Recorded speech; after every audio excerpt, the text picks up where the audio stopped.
The Trump administration doubles down on the trade war with China. Democrats defend anti-Semitism as usual. And Bill Nye lectures Americans about global warming. I'm Ben Shapiro. This is The Ben Shapiro Show.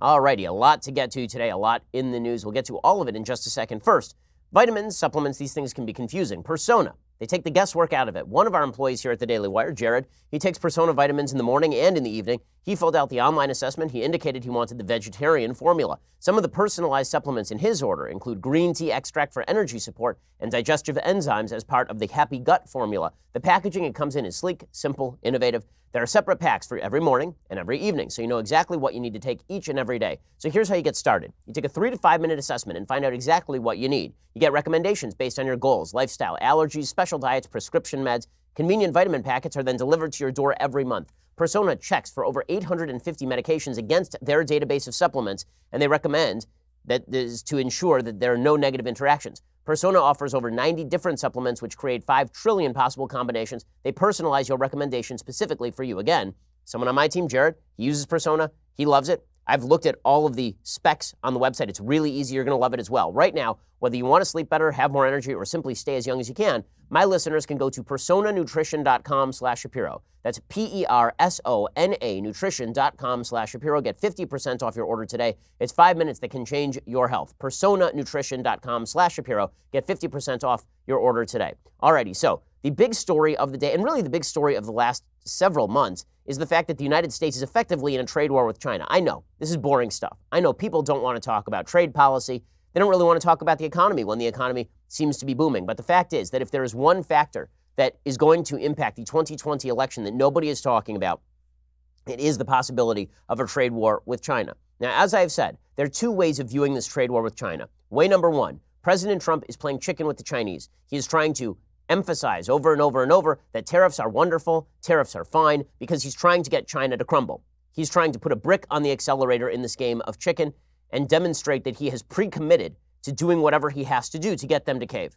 That's possibility number 1. Possibility number 2 is that President Trump actually kind of likes tariffs. Now, the reason that possibility number 2 is probably more probable is because over the course of Trump's career, he's been very clear that he likes tariffs. He likes the idea of using trade barriers. He thinks that economies are stronger when you put up protective barriers around domestic industry. Now, this happens not to be true. Economics 101 teaches you that if you are to prevent the importation of cheaper products and cheaper inputs from other places, you are actually taxing your own consumers. Think about this in your own daily life. Let's say that you run a carpentry shop, and let's say that there's a grocery in town, and you spend a lot of money at the grocery every month, but they are not buying your goods. Now, theoretically, you could say to the grocery, listen, I'm not going to shop at your grocery until you start buying the kind of shelves that I build. And maybe that works, in which case, that was a good use of tariffs. Maybe instead, or it is possible that if they are not going to buy your carpentry anyway, or if they have no intention of doing so or being pressured into it, all you are doing by refusing to buy from the grocery is making sure that you're going to spend more money on groceries. You haven't damaged them. You've really only hurt yourself. You've hurt them a little bit. You've hurt yourself a lot more because in terms of relative cost, depriving your consumers of cheaper products and better products is a way of damaging your tax-paying base. That's exactly what happens when you tariff a country. So there better be another reason that you are actually using the tariff. It can't just be for the purpose of strengthening the economy.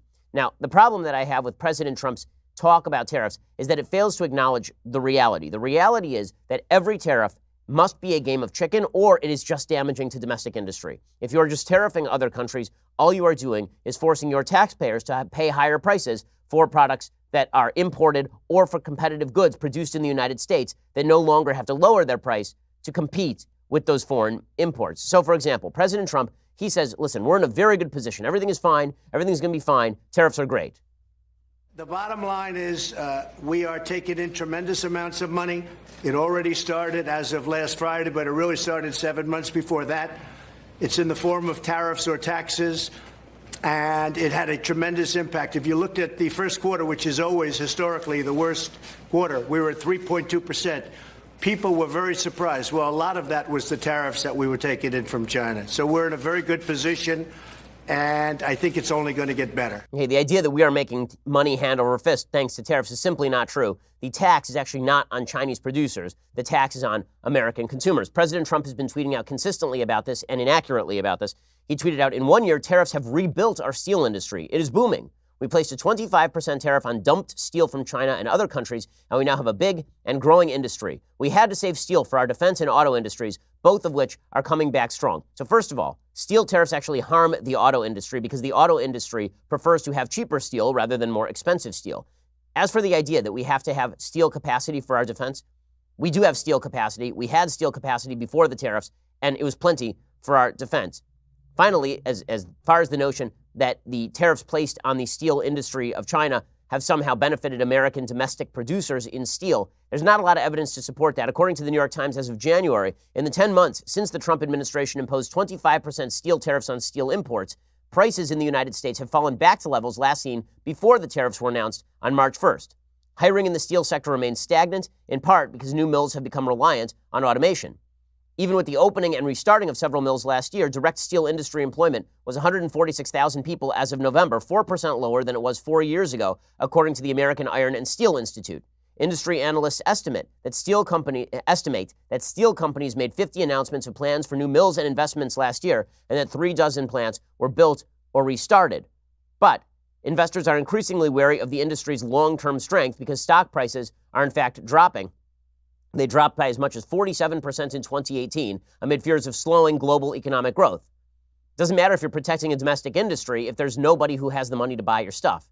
Trade wars, in fact, are generally not good or easy to win. And Beijing has more of an interest, frankly, in demonstrating strength than the United States does. Because the fact is that it is a Communist Party regime that requires the fear of its people in order to move forward. That means that, at the very least, if they're going to make concessions, they have to save face. If they were just to surrender to President Trump, they're going to look bad in front of their own folks. According to newstimes.com, the U.S. trade war continues to heat up, with Beijing calling for a people's war against Washington and President Trump threatening to impose tariffs on another $300 billion worth of Chinese goods. In a series of editorials and op-ed articles published on Monday, Chinese state media slammed what it labeled the Trump administration's greed and arrogance and called for a people's war against it. Beijing's state-run media effectively serves as a mouthpiece for the Communist Party.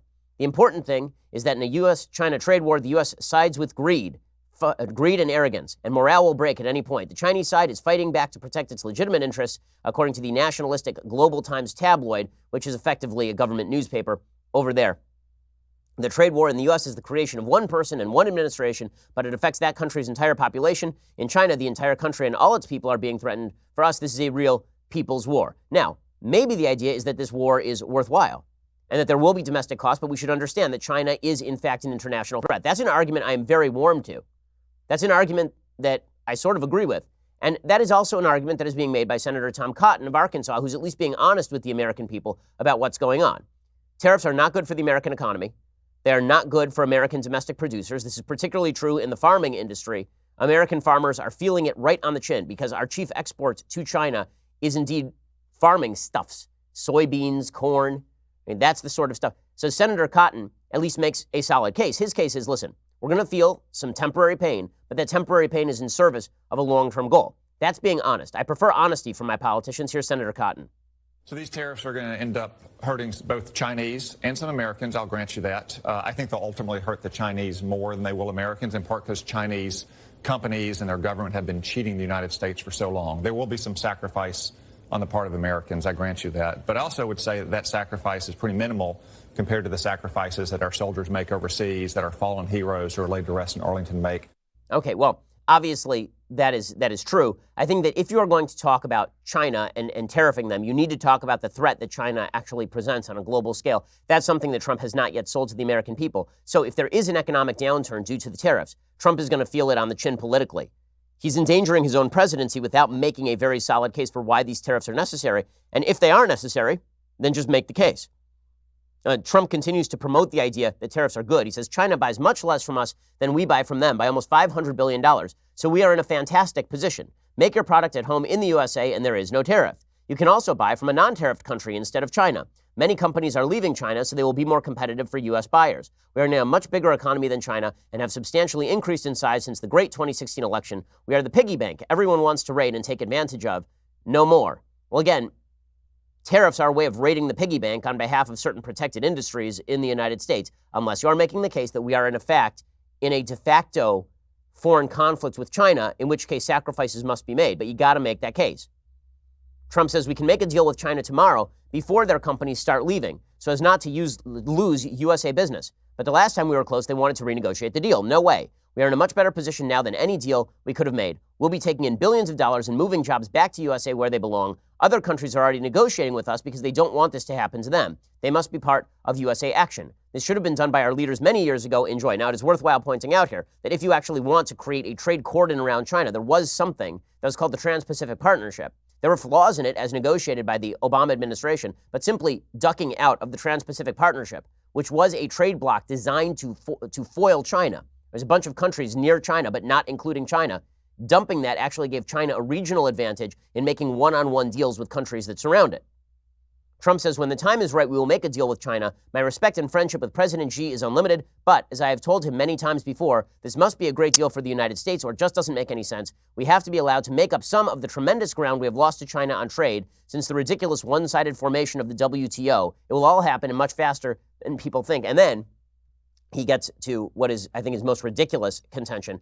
We'll get to that in just 1 second. First, no one really has time to go to the post office. You're busy. I'm busy. Who's got time for all that traffic, parking, lugging, all your mail-in packages? It is a real hassle, and that's why you need Stamps.com. It's one of the most popular time-saving tools for small businesses. Stamps.com eliminates trips to the post office and saves you money with discounts you can't get at the post office. Stamps.com brings all the amazing services of the U.S. Postal Service right to your computer. Whether you're a small office sending invoices, an online seller shipping out products, even a warehouse sending thousands of packages a day, Stamps.com can handle it all with ease. Simply use your computer to print official U.S. postage 24/7 for any letter, any package, any class of mail, anywhere you want to send it.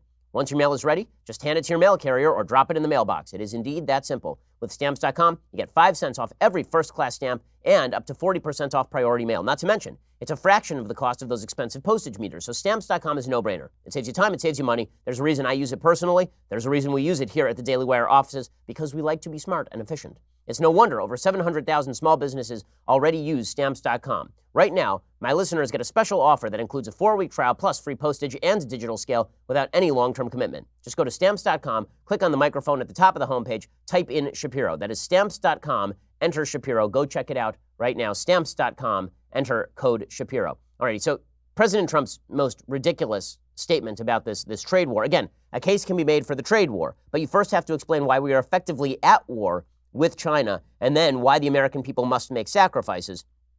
Instead, President Trump keeps promoting the idea that everything is fine, and that's whistling past the economic grave here. Trump says our great patriot farmers will be one of the biggest beneficiaries of what is happening now. Hopefully, China will do us the honor of continuing to buy our great farm product the best, but if not, your country will be making up the difference based on a very high China buy. This money will come from the massive tariffs being paid to the United States for allowing China and others to do business with us. The farmers have been forgotten for many years. Their time is now. Okay, that's a hard sell right here, because U.S. farmers are feeling the brunt of this. So what is Trump going to do? Use American taxpayer dollars to pay subsidies to farmers? According to the Associated Press, China's announcement on Monday of higher tariffs on $60 billion of American exports hit particularly hard in the Farm Belt. These are the areas specifically that President Trump does need to win in 2020 if he hopes to retain the presidency. Since December, when U.S. and China negotiators called a truce to tariffs and began signaling an agreement might be reached, soybean farmers had been holding out hope that sales to China would resume. The farmers had been storing a record stockpile of nearly 1 billion bushels. The latest round of new tariffs spooked the financial markets and some farmers who had been tentatively optimistic. In a statement on Monday, the American Soybean Association said, quote, that they said that they reacted with frustration edged with anxiety. John Heisdorfer, a soybean farmer in Iowa, who's chairman of the ASA, said, quote, the sentiment out in the farm country is getting grimmer by the day. Our patience is waning, our finances are suffering, and the stress from months of living with the consequences of these tariffs is mounting. The 5th year of low prices, basically, for crops, according to many of these farmers. So President Trump, if you're going to make the case that Americans ought to sacrifice, you have to explain what exactly they are sacrificing for. Otherwise, President Trump runs into the danger of seeming enthusiastic about a policy that is actually harming Americans in a very serious way. If you want Americans to make a sacrifice, explain why they are making the sacrifice. If not, then expect to feel the political brunt of all of this.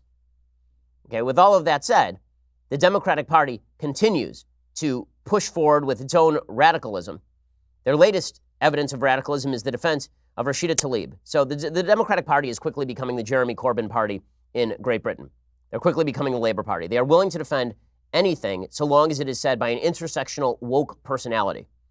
Today's example is not Representative Ilhan Omar, who continues to say anti-Semitic things every 5 minutes and 37 seconds or so, but Rashida Tlaib, who way back in November of last year, suggested that all supporters of Israel suffered from dual loyalty and were actually loyal to Israel, not to the United States. And then over the weekend, she was on a Yahoo News podcast where she explained that she is very proud of Palestinian behavior during the Holocaust and that Israel only exists because of the Holocaust. A lot of people are saying that this is not anti-Semitic, it's just ahistorical. That's the case being made by Michael Oren, the former Israeli ambassador to the United Nations. I think he is wrong. I will explain why. Here's Rashida Tlaib, and here's what she says. There's a kind of a calming feeling I always tell folks when I think of the Holocaust and the tragedy of the Holocaust and the fact that it was my ancestors, Palestinians, who lost their land and some lost their lives, their livelihood, the human dignity, their existence in many ways have been wiped out, and some people's passport. I mean, just all of it was in the name of trying to create a safe haven for Jews post the Holocaust, post the tragedy and horrific persecution of Jews across the world at that time. And I love the fact that it was my ancestors that provided that, right, in many ways. Okay, her ancestors did not provide any of that. This is ahistorical. It's ahistorical in the extreme. And in its ahistoricity, it supports an anti-Semitic narrative that is being pushed by Rashida Tlaib and others. The anti-Semitic narrative goes something like this. The Jews have no inherent connection to the land of Israel. The Jews are, in fact, basically a group of parasites who were given this place in the Middle East on the backs of Palestinians who suffered, specifically because of the mass murder of Jews in Germany. And the Palestinians are the true victims when it comes to world history because the world cared about the Jews enough to give them a place in the middle of Palestinian land. Jews could have been put anywhere, but they were put there specifically because the world didn't care about the Palestinians, right? This is the narrative that she is attempting to push. And the Palestinians were kind-hearted, and then Israel abused them. All of this is sheer nonsense. That's an anti-Semitic narrative because it is not only is it not true, it is designed at the extermination of the state of Israel, a cause that Rashida Tlaib supports. She is in favor of a so-called one-state solution in which all the Palestinians, as well as any quote-unquote Palestinian refugees from abroad, go back to the land of Israel and then are given full citizenship rights to vote. Many of these people have never set foot in the state of Israel. Many of them are Syrian. Many of them are Egyptian. The idea would be the destruction of the state of Israel as a Jewish state, the only Jewish state on planet Earth. Now, as Michael Oren says, it's ahistorical. But it's not just ahistorical. It is whitewashing Palestinian behavior during and before the Holocaust. And that is what this is. Israel and the Jewish connection with the land of Israel goes back 3,000 years. That is nothing new. It was not created in the aftermath of the Holocaust. Not only that, but it was Palestinian, Arab, and intransigence that led to the slaughter of hundreds of thousands of Jews who were attempting to escape Europe. Palestinian Arabs tried to force the British mandate to refuse the acceptance of Jewish refugees from Europe into British mandate Palestine. Leading the way was Hajj Muhammad al-Husseini.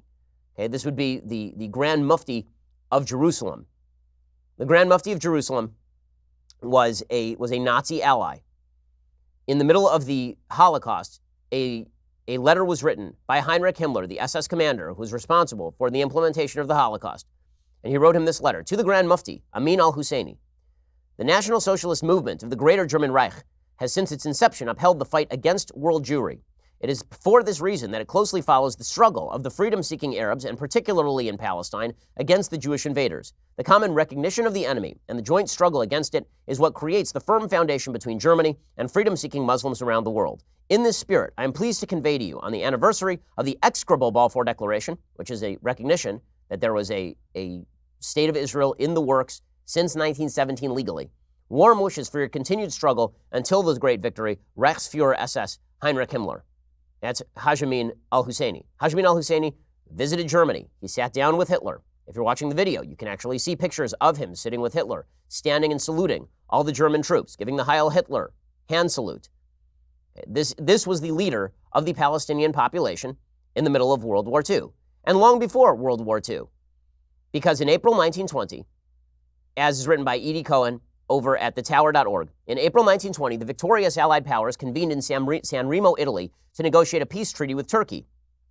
As a direct result, Britain was handed the mandate for Palestine, previously domain of the Ottoman Empire, with the understanding that London would now make good on its commitment to a Jewish national home, as underlined by the Balfour Declaration in November of 1917. In 1919, Haj Amin al-Husseini, a prominent scion of the al-Husseini clan, which was agitating for violent conflict against the Jews and the British, began organizing small groups of terrorists to harass and attack Palestine's Jews. 1 year later, as the Allies were debating at San Remo, al-Husseini instigated anti-Jewish riots in Jerusalem during the intermediate days of the Passover festival, 6 Jews murdered, more than 200 wounded during an orgy of destruction. The British arrested him, but a year later, the newly installed British High Commissioner Herbert Samuel, eager to dampen tensions, pardoned al-Husseini and appointed him to the post of Grand Mufti of Jerusalem. Samuel could not have been more wrong. As a direct consequence of Britain's empowerment of him as Mufti, al-Husseini was emboldened in pursuing the aim of violently removing the Jewish presence in Palestine. Over the following 2 decades, al-Husseini's hardened anti-Semitic worldview, together with his determination to extinguish any prospect of the Balfour Declaration's promise from being realized, made him a natural Middle Eastern ally of Germany's Nazi regime once it launched its war of conquest and genocide in 1939. Within 3 weeks of his first meeting with Samuel, al-Husseini orchestrated riots in Petah Tikva and Yaffo, which resulted in the murders of 43 Jews. This continued for years. And because of his stumping against the Jews, the British colonial secretary Malcolm MacDonald issued an infamous white paper in May 1939 that set Britain's policy on the course of appeasing Arab desires. Denounced in the House of Commons by Winston Churchill, as a moral blow, the white paper limited Jewish entry into British Palestine to 75,000 over the next 5 years on the eve of the Holocaust. And then al-Husseini pledged support for the Nazis and pledged support effectively for the Holocaust and encouraged Hitler to actually engage in a Holocaust in the Middle East if Hitler were to conquer British Palestine. Al-Husseini was an evil piece of human debris, an evil, evil man. And he was also instrumental in the launch of an Arab war of extermination against the nascent Jewish state in 1947 and 1948. That is the actual history here. So, is what Tlaib said anti-Semitic? I'll explain in just a second. First, We the People holsters offer custom-made holsters, all produced in the United States. They design their own holsters in-house. That means they don't use any third-party molds for their holsters. Instead, they design every single unique mold in Las Vegas in order to best fit each and every firearm perfectly. They constantly update designs. They add new designs every month, and that lets them stay up to date on the newest models that come out. We the People holsters even have their own 3D design team who measures every micromillimeter of their guns to ensure the perfect fit. Their unique, intuitive clip design allows for you to easily adjust both the cant and the ride of your holster so it will fit comfortably and securely at all times. Every holster also has an adjustable retention, which is signaled with a click sound, and that lets you know that your firearm is securely in place, which is pretty important. You ever want more tension? You tighten one screw, you're done. Custom printed designs in-house, thin blue line, thin red line, Constitution, camouflage, an American flag, and more come out every single month. We the People holsters, they start at just $37 a piece, and every holster comes with a lifetime guarantee, which is a great price for a lifetime guaranteed fantastic holster. Every holster ships free. If it's not a perfect fit, you send it back for a refund. I myself own a Smith & Wesson 9mm, and I have a We the People holster. It is fantastic. Right now, listeners of The Ben Shapiro Show can go to wethepeopleholsters.com/Ben, enter promo code Ben at checkout to get $10 off their first holster. That's as low as $37. Shipping is free with an additional $10 off, so $27 using my promo code. Again, that's wethepeopleholsters.com/Ben, promo code Ben at checkout for $10 off. Okay, so what Tlaib says is deeply ahistorical, but it's not just ahistorical. Okay, let's imagine that there was an American politician and they were talking about the institution of slavery in the United States. And what they actually said is, I'm just so grateful to the slaveholders of the South, because if it weren't for the slaveholders of the South, then black people in America never would have gained their freedom. If it weren't for brutal slaveholders in the South, whipping slaves, separating families, treating people as property, then blacks never would have been able to gain their freedom. You would say, okay, that's not just ahistorical. You are now whitewashing some of the most evil people to have lived in the United States. Well, that's what Tlaib is doing. And she's not only doing that, she's also attempting to pretend that there is no connection between the Jews and the state of Israel. Now, this has become a common left trope, is that the Holocaust is the only reason that there is a Jewish state of Israel. Again, that is ahistorical nonsense. The Balfour Declaration in 1917 pledged a Jewish state that, by the way, included Jordan originally. And so that pre-existed the Holocaust by a solid 3 decades. Nonetheless, that push is to delegitimize the state of Israel and claim that the real owners of the land are the Palestinians, who never had a state in the region. There was never an independent state of Palestine, an independent Arab state of Palestine. It was always dominated by the Ottoman Empire. There was no idea of quote-unquote Palestinian identity, Palestinian Arab identity. Palestinians, historically speaking, were actually known as Jews. The Palestine Post was the original name for the Jerusalem Post. So that's not to say there weren't inhabitants of the land of Israel who were Arabs. There were, but there were also inhabitants of the land of Israel who were Jews. And when it came time for the divvying of the land land of Jordan was given to the Arabs. The West Bank and Gaza Strip were originally given to the Arabs. That deal was accepted by the Jews. It was rejected by the Arabs, and several wars of extermination have been launched by the Arab states surrounding Israel ever since. So when she attempts to wipe out the Jewish nature of the state of Israel, understand that this is part of a broader agenda that Rashida Tlaib has been pursuing in coordination with her boycott, divestment, sanctions support. Okay, now, you have to know that because we have to parse what she said that's anti-Semitic from what she said that is not anti-Semitic. So people are jumping on some of the language that she uses in that quote. Right? People are jumping, I think, incorrectly on the language that she uses with regard to, quote unquote, she feels a calming aspect with regard to the Holocaust. Now, I don't think, honestly speaking, that she was saying that the Holocaust calms her.